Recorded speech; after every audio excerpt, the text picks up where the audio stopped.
Welcome back to The Heat. We're talking about the Israeli settlements in the West Bank territory the Palestinians would like for a state. Well, joining me now from Ramallah is Husam Zomlot.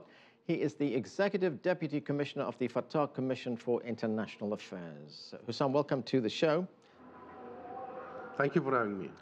We just had the Israeli Foreign Ministry spokesman, Paul Hertz, on here, and he talked about the land that was seized by Israel, that was claimed by Israel, the 1,000 acres near Bethlehem. And he says it was merely a bureaucratic exercise, that Israel is entitled to this land under the Oslo Accords, that it's so-called Block C, and Israel would get that land anyway under final status negotiations. What do you make of that? Well, I think he just made two lies. The first is it's bureaucratic. It's not bureaucratic. It's purely political on the one hand and ideological on the other hand. That's the first lie. The second lie is that this land, according to Oslo, is an Israeli land. Nothing could be further from the truth. This land, according to Oslo, is a Palestinian land occupied by Israel, and Israel was supposed to withdraw from this land more than 18 years ago, in 1998, 1999, to create a Palestinian state. So it's part of the Israeli overall spin. This latest episode of Israeli colonialism, grabbing 4,000 dunams, equivalent to 1,000 acres, is the biggest land grab, by the way. It's a criminal act, really, to build a city, an entire city, right at the very heart of where the Palestinian state was supposed to be established. So it's not only political and ideological. Actually, it's strategic. This current Israeli government is very clear about their intention. They want to create what they call and subscribe to and believe in, which is the Greater Israel project that includes the entire Palestinian territories in the West Bank with East Jerusalem. And they want to make sure that we, the Palestinians, are going to be replaced. By the way, for the last 21 years, we have been going through a peace process with successive Israeli governments. The governments before, we usually had the obstacle of having huge gaps between our position, the Palestinian position, and the Israeli position. But with this government, it's no longer about gaps. It's really about replacing all of us, striking illegal acts according to international law. And people like Lieberman and Bennett, Israeli ministers, and even the Prime Minister Netanyahu are not hiding it. They keep saying it day in and day out, that the colonies in the occupied territories are considered to be an integral part of Israel. So what is there to talk about? And that's exactly why we're doing what we are doing today.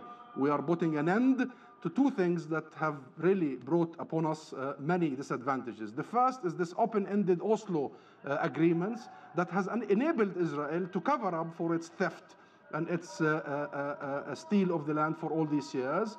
And we are going to the United Nations, to the Security Council, to seek an expiry date, a very firm finish line for this occupation, because what we were supposed to do was back-rolling occupation, but Israel used the time to deepen the occupation. The second thing we are doing, we realize that the vehicle of bilateral negotiation between us and this government is hitting a wall, is going nowhere with such an ideological government, and that's why we are seeking the internationalization of negotiations and an international conference that will really bring international legitimacy and legality on the table, not Israeli preferences and Israeli ambitions in terms of territorial expansion. But you already have an international, players in this. You have the United States, you have the European Union, you have the Quartet. How much more could you expand that? We do have the United States, and the U.S. has been trying to play the role of the sole mediator for 21 years. I regret to say that the U.S. has failed to impose its own will on Israel throughout these 21 years. The U.S. considers settlements to be illegal. The U.S. considers East Jerusalem to be occupied. The U.S. is with the two-state solution on the 1967 borders, and the President of the U.S. said it only last year and keeps affirming that. However, the U.S. policy ambitions, is not supported by its internal political scene. And therefore, we need and we seek to have help to get support for the U.S. in its attempt to resolve this. So we want to add to the U.S. the United Nations, the European Union, the Russians, our allies in the Latin America, in Africa and Asia. So we do want this to be under international framework, under international legality, not at the whim and at the expense and being subjected to Israeli affairs and Israeli greed.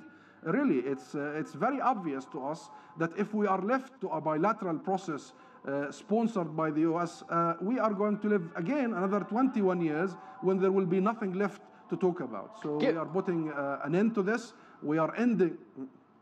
Yeah, given the, the very bitter divide between the two sides, I mean, can Palestinians and Israelis work together to resolve this? One of the Israeli solutions to this is that there will be negotiations, there will be land swaps at some future point, which will resolve the issue of land, what the Palestinians get and what the Israelis keep. Yes, of course, but land swaps happen between two sovereign countries. When you know your borders and when you know your land, then you swap it. So the idea is that first we need to agree on the 1967 borders, which is the international consensus, which is the biggest and the most generous offer the Palestinians have offered Israel, that we will settle for 22% of our land to establish our own state on this land. But Israel thinks that it's much more powerful to actually annex much more and squeeze us in Gaza under siege, in Jerusalem under de-Arabization, in the West Bank cycled by walls and by checkpoints, almost like not almost actually, it is a full-fledged apartheid regime in the West Bank. So they want to segregate and have us as disconnected cantons. They are interested in keeping us divided. So that's why they had the last 2 months of war. It was a coup d'etat against our unity government. So unfortunately, I have to say out loudly that this Israeli government that has somebody like Bennett and Lieberman and Netanyahu himself have a zero-sum game with us. They have nothing to offer us. And that's why I do believe in peace, my friend. I do believe in peace. And I do believe in the possibility of creating a peaceful coexistence with Israel, but with a different Israel. With Israel that really recognized its occupation on the 1967 borders.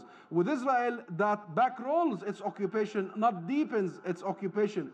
Israel and the Israeli spokesperson you just referred to from the foreign ministry knows very well the price of peace, my friend. The price of peace is that Israel ends its illegality, not increase them. And what we have been seeing in the last months and years is the opposite.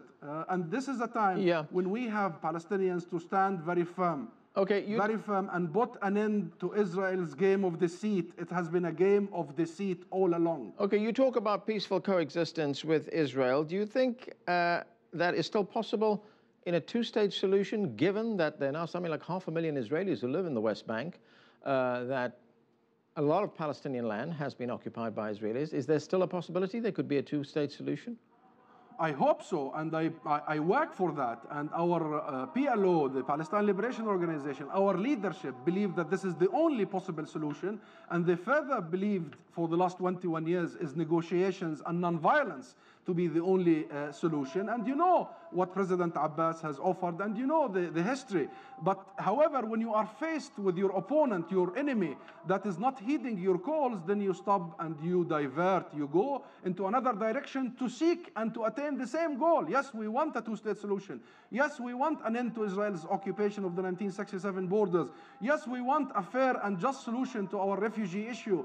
But if we cannot attain it through talking to the Israelis and convincing them, and they are not convinced, I tell you, because they believe they are much more stronger than they could concede, then we have our cards. And our cards is number one, our people that have been united, and you have seen what they have done in the last 2 months of butting up and resisting the Israeli invasions and aggressions. We have also the support of the international legality and legitimacy and resolutions, and we have an international public opinion that is sweeping for the Palestine cause and for the injustices that is happening here. So where do we go from here? The most important thing we need to do and to make sure is, number one, we expose Israel. Israel must be exposed. They are lying. This government is not interested in the two-state solution. This government is interested in colonizing the land and making sure that the inhabitants, the natives of the land, are either under apartheid regime or are displaced and ethnically cleansed